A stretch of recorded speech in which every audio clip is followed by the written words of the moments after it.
तो आज हम फ्रॉम सीरीज़ का एपिसोड 2 एक्सप्लेन करेंगे। एपिसोड 1 में हमने एक अजीब सा टाउन देखा था जहाँ एक बार कोई आ जाए तो वापस नहीं जा सकता और रात में वहाँ ख़तरनाक क्रिएचर्स आते हैं जो इंसानों को बातों में फंसाकर उनको बहुत बुरी मौत देते हैं।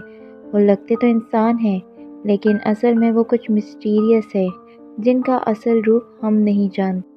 अब एपिसोड 1 के एंड में हमने देखा था कि बॉयड ने कैरावन को कवर कर लिया था और वो देखता है कि जंगल में उनकी कैरावन की तरफ वही डेमन्स इंसान की शक्ल में आ रहे थे जो कि तादाद में बहुत ज़्यादा थे। ये डीमन बहुत चालाक थे क्योंकि वो इंसान का माइंड रीड करके उनका वीक पॉइंट पकड़ लेते हैं और उनको हिप्नोटाइज करके अपनी बात मनवा सकते हैं। अब वो आवाज़ें लगा रहे थे कि हम तुम लोगों की मदद के लिए आए हैं। तो जिम को लगता है कि शायद टाउन के लोग उनकी मदद के लिए आए हैं। तो पॉइंट और क्रिस्टी उसको समझाने की कोशिश करते हैं कि ये वो नहीं है जो वो समझ रहा है, ये डीमंस है। अगर हमने इनको अंदर आने दिया तो हमारे एक सेकंड में चीड़ फाड़ कर देंगे। बॉयड उसे समझाता है कि तुम जहाँ हो वहाँ रहो, बस अपने बेटे पे ध्यान दो और उनकी आवाज़ें मत सुनो। तो जिम को बहुत अजीब लगता है और वो बॉयड से लड़ता है कि तुम पागल हो क्या, वो हमारी मदद करना चाहते हैं। मेरा बेटा ज़ख्मी हालत में है और वो दरवाज़ा खोलने की कोशिश करता है मगर बॉयड उसको पकड़ लेता है और गुस्से में बोलता है कि अगर तुम ज़िंदा रहना चाहते हो तो बस अपने बेटे का ध्यान रखो। अब हम बाकी लोगों को देखते हैं जिनकी गाड़ी पंक्चर हो गई थी इसलिए वो टाइम पर नहीं पहुंच सके। अब अंधेरा काफ़ी हो गया था और वो जंगल में फंस गए थे। वो डीमन भी काफ़ी तादाद में उनका पीछा कर रहे थे। ऊपर से बारिश में गिरते पड़ते खुद को बचाने की कोशिश कर रहे थे। टाउन के सब लोगों ने अपने दरवाजे बंद कर दिए थे और वो इस टाइम किसी अपने के लिए भी दरवाज़ा नहीं खोलते क्योंकि वो भरोसा किसी पे नहीं कर सकते क्योंकि ये डीमंस किसी की भी शक्ल में आकर इंसान को धोखा दे सकते थे। अब ये लोग किसी तरह से कॉलोनी हाउस तक पहुंच जाते हैं। कैनी, रिकी और फादर ज़ोर ज़ोर से दरवाज़ा बजा रहे थे कि दरवाज़ा खोलो, ये हम लोग हैं। मगर घर के अंदर सब लोग घबराए हुए थे और वो उन्हें अंदर आने नहीं दे। लेकिन फिर वहाँ डोना आती है हाथ में शॉटगन लेकर और अब फैसला उसके हाथ में था कि दरवाज़ा खोले या नहीं क्योंकि अगर वो डीमंस हुए तो वो सबको मार डालेंगे। रिकी, फादर और कैनी बहुत डरे हुए थे क्योंकि वो डीमंस उनके काफ़ी करीब आ चुके थे। कैनी उन पर फायर भी करता है लेकिन उन पर गोलियों का कोई असर नहीं होता था। अब इनमें से एक डीमन जूलिया को बुलाता है। जूलिया जब उसको देखती है तो वो उसे शायद जानती है मगर असल में वो नहीं था। उसने जानबूझकर वो रूप लिया था। अब ये सब काफ़ी करीब थे इससे पहले कि ये डीमन उनको जान से मार दे। डोना सही वक्त पर दरवाज़ा खोल के उनको अंदर कर देती है। ये लोग फ़ौरन अंदर चले जाते हैं और उनकी जान बच जाती है। डोना उन सबको गन पॉइंट पर लेती है और उनको कहती है कि अपने घुटनों पर बैठ। तब रिकी डोना से बोलता है कि इस सब की कोई ज़रूरत नहीं, ये भी हमारी तरह इंसान है। लेकिन डोना गुस्से में कहती है कि हमारे लिए ज़रूरी है, इसलिए उन सब के हाथ बांध दिए जाते हैं और उन सबको अलग अलग कमरों में बंद कर दिया जाता है। आते हुए जेट गिर गया था रास्ते में जिसकी वजह से उसके सर में काफ़ी गहरी चोट लग गई थी और वो बेहोश था, इसलिए उसको बेड के साथ बांध दिया जाता है। ये सब काफ़ी डरे हुए थे क्योंकि आमतौर पर काफ़ी कम लोग इस टाउन में आते हैं लेकिन इस बार 2 गाड़ियाँ एक साथ आई। पिछले 3 महीने से यहाँ कोई हादसा नहीं हुआ था लेकिन पिछली रात मैगन और उसकी मॉम का मर्डर हुआ और अब इन लोगों का एक साथ आना। अब डेविडा अलग रूम में थी तो डोना उसके पास आती है और उसे समझाने की कोशिश करती है कि इनको ऐसा क्यों रखा जा रहा है। लेकिन डेविडा उसके रवैये से बहुत गुस्सा थी और वो अपनी बेटी के लिए फ़िक्रमंद थी और बार बार उसका पूछ रही थी कि मुझे उसको देखना है, उससे मिलना है। लेकिन डोना उसे रिलैक्स करने की कोशिश करती है कि पहले हमें बात करनी है और तुम्हें कुछ समझाना है। फिर डोना बोलती है कि देखो, चाहे तुम कितने भी घंटे इस सड़क पर सफ़र करते रहो तुम वापस यही आओगी। और ये सब शुरू होता है उस सड़क पर गिरे ट्रक से और उस मनहूस कौवों से। हम सब भी यहाँ ऐसे ही आए हैं, हमने दरख्त देखा था, हम वापस मुड़े मगर घूम घूम कर हर बार हम वापस इसी मनहूस टाउन में आए। कुछ लोग यहाँ 1 साल से हैं और कुछ लोगों ने तो अपनी आधी ज़िंदगी यहीं गुजार दी।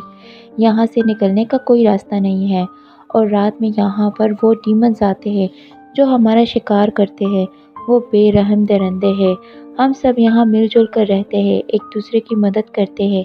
میں جانتی ہوں کہ تمہیں میری باتیں عجیب لگ رہی ہے، ان پر یقین کرنا مشکل ہے، مگر وقت کے ساتھ ساتھ تم سمجھ جاؤ گی۔ جب میں پہلی بار یہاں آئی تھی، میں اپنی بہن کے ساتھ تھی، تب ہماری مدد کرنے کے لیے یہاں کوئی بھی نہیں تھا۔ ہم کئی بار اس ٹاؤن سے گزرے، ہم نے یہاں لوگوں کو دیکھا، اس طرح رات ہو گئی، پھر ایک آدمی ہماری گاڑی کے سامنے آیا، ہم دیکھتا رہا اور مسکراتا رہا۔ میری بہن کو غصہ آیا اور وہ گاڑی سے اتر کر اس کے سامنے گئی۔ میری ہی آنکھوں کے سامنے اس درندے نے میری بہن کے ٹکڑے ٹکڑے کر دیے، جیسے ہم لوگ جانوروں کی کال اتار دیتے ہیں۔ میں یہ سب دیکھ کر ہل بھی نہیں پا رہی تھی۔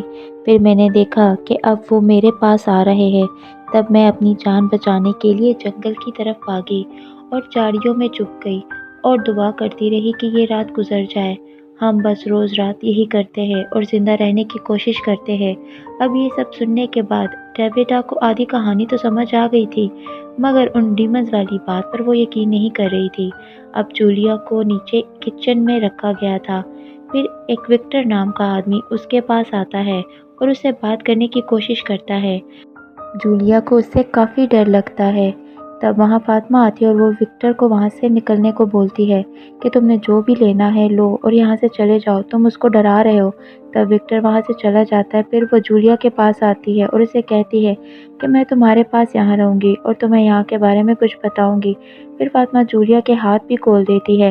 اب جولیا اس کے رویے سے تھوڑا ریلیکس ہوتی ہے۔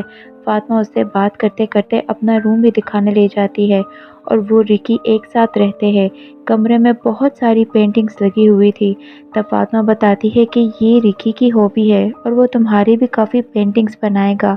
اب ہم لوگ کیریون میں پھنسے ہوئے لوگوں کو دیکھتے ہیں۔ کرسٹی ابھی تک ایتھن کی پاؤں سے روڈ نہیں نکالا تھا۔ باہر ڈیمنز نے ان کو گھیر لیا تھا، لیکن بوائڈ نے کسی طرح سے جم کو سمجھا دیا تھا کہ یہ چیزیں کتنی خطرناک ہے، اس لیے وہ اندر ہی رہتا ہے۔ اب ایتھن کو ہوش آ چکا تھا اور وہ درد سے چیخ رہا تھا۔ کرسٹی کے دماغ پہ ان ڈیمنز کا اثر ہونے لگا تھا اور وہ ایتھن پہ دھیان دینے کے بجائے ان ڈیمنز کی آوازوں پر دھیان دے رہی تھی اور کہتی ہے کہ کیا ہوگا اگر وہ لوگ اندر آ گئے۔ لیکن بوائڈ اس کو سمجھاتا ہے اور کہتا ہے کہ میری بات سنو، تم یہاں ایتھن کا علاج کرنے آئی ہو۔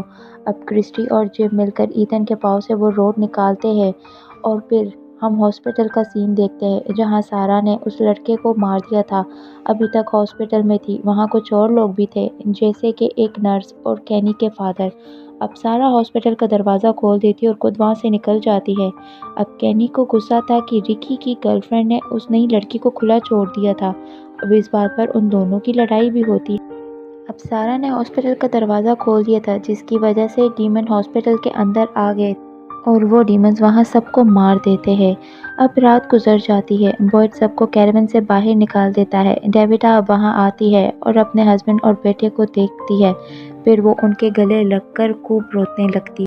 اب جب کینی واپس ٹاؤن آتا ہے تو وہ دیکھتا ہے کہ ہاسپٹل میں سب کو بہت بری طریقے سے مارا گیا تھا۔ اب کوئی بھی نہیں جانتا تھا کہ یہ سب سارا نے کیا تھا۔ کینی اپنی فادر کی باڈی جب دیکھتا ہے تو اس کی حالت خراب ہو جاتی ہے اور وہ رونے لگتا ہے۔ پھر ہم سارا کو دیکھتے ہیں کہ وہ اپنے گھر میں شاور لے رہی تھی، تب اس کا بھائی وہاں اس کے پاس آتا ہے، وہ ٹھیک ہے یا نہیں۔ تب سارا اس کے گلے لگ جاتی ہے اور پھوٹ پھوٹ کے روتی ہے کہ میرے پاس کوئی اور راستہ نہیں تھا، میں مجبور تھی، اور پھر اپنے بھائی کو سارا سچ بتا دیتی ہے کہ اس نے کل رات کیا کیا۔ اب ایپیسوڈ کے اینڈ میں ہم دیکھتے ہیں کہ کینی صدمے میں ہے اور وہ جنگل میں ایک درخت کاٹ رہا ہے۔ تب بوائڈ اس کے پاس آتا ہے۔ تب کینی بتاتا ہے کہ اس کے ڈیڈ ہمیشہ سے ہی چیس کھیلتے تھے اور اس میں پرفیکٹ تھے اور میں کبھی ان سے نہیں جیت سکا۔ اور پھر وہ کہتا ہے کہ یہ چیزیں، یہ ڈیمنز یا پھر درندے، یہ کبھی نہیں مرتے، آہستہ آہستہ بڑھتے جا رہے، انہیں یہ سب کرنے میں مزہ آتا ہے، یہ ہمیں ڈرا کے رکھنا چاہتے ہیں۔ اب ہم دیکھتے ہیں کہ جم کے پورے خاندان کو ٹاؤن میں لایا جاتا ہے۔ ایتھن بیڈ پر تھا اور جولیا اس کے پاس بیٹھی تھی، لیکن تب ایتھن کو باہر سفید کپڑوں میں ایک چھوٹا لڑکا نظر آتا ہے اور یہی اس ایپیسوڈ کا اینڈ ہو جاتا ہے۔